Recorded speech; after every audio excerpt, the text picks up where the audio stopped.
अमरावती महानगरपालिका निवडणुकीच्या चौथ्या टप्प्याला आजपासून सुरुवात झाली आहे।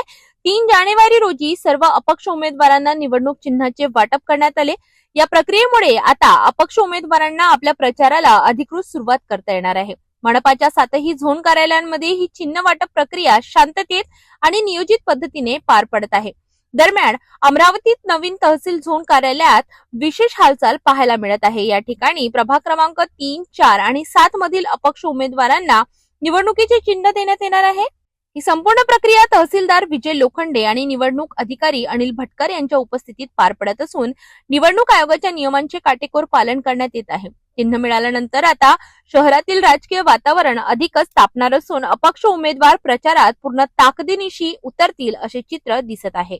महानगरपालिका निवडणुकीच्या चौथ्या म्हणजेच चिन्ह वाटपाच्या प्रक्रियेला आजपासून सुरुवात झालेली आहे। अमरावती शहरातील तहसील कार्यालयामध्ये प्रभाग क्रमांक 3, 4 आणि 7 या तिन्ही प्रभागाचे आज तहसील कार्यालयामध्ये चिन्ह वाटप होणार आहे। सर्व अपक्ष उमेदवारांना आज त्यांचे चिन्ह मिळणार आणि आता महानगरपालिका निवडणुकीच्या प्रचाराला आजपासून अपक्ष उमेदवारांच्या गती येणार आहे। त्यामुळे आता मोठ्या प्रमाणात अपक्ष उमेदवार सुद्धा रिंगणात उतरून आपला प्रचार आजपासून सुरुवात करणार आहे। कॅमेरामॅन मोहनीश वर्मासह मी रोहित कळे, पाहत रहा सिटी न्यूज, अमरावती।